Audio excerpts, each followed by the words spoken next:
Hey everybody, the following is an excerpt from the monthly Rahdo Roundup, and if you'd like to see the rest of the roundup, you can hit that eye up in the top right corner of the screen, or if you'd like to know more about the game, you can follow the link down in the show notes. And with that out of the way, let's talk about everything ever. And now this is interesting. I have not played the full game. Basically, I got a little promo packet of this because another one's going to be launching at Gen Con. This is a party game that works surprisingly well with two, which is a rarity for party games. How does it work? Well, at any given time, there are going to be two cards out on the table that make players want to list things like every animal sound or every song with the name of a city or country in it, etc., etc.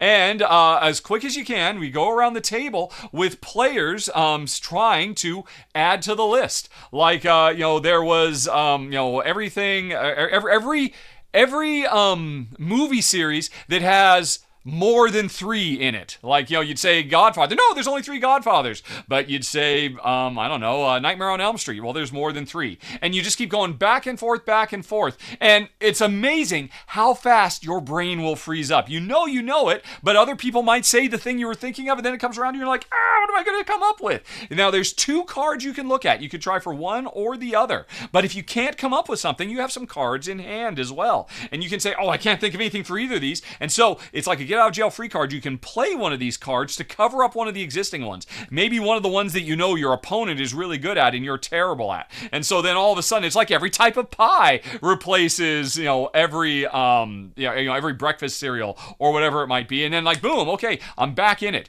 But if you ever find you're in a spot where I just can't think of anything for these, then you have to take one of those piles of cards as a penalty, and you don't want penalties. But then here's the trick.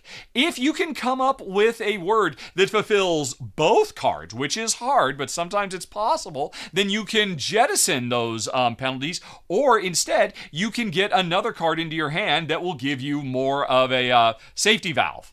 It's clever. Jen and I enjoyed it. We were surprised how much fun we had doing it, and there were things I was good at, like movie title. Again, that one I mentioned, the movies that have more than 3 in the series. Jen had a hard time with that, and I was doing great until she replaced it with trees. And Jen could list 100 tree types off the top of her head. And so there was a lot of fun back and forth. Now, still, at the end of the day, Everything Ever is a party game. So it is going to do better with more players. It doesn't quite get into the same grind of, hey, you know what? I know 20 of these things. You only know 1. If there's more people going around the table, all the things are going to get gobbled up pretty quickly. And I think it's going to be more fun because it is a party game. But we did enjoy it as a 2-player game, that little demo we have. But still, party games are not necessarily what we're looking for, which is why Everything Ever comes in at number 18. But it was really clever. We were surprised how much fun we had.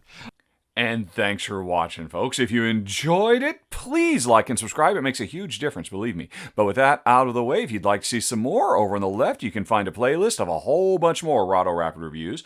Up in the top right, there's the latest thing that's been added to the channel. And in the bottom right, you've got something YouTube recommends. Okay, folks, thanks for watching.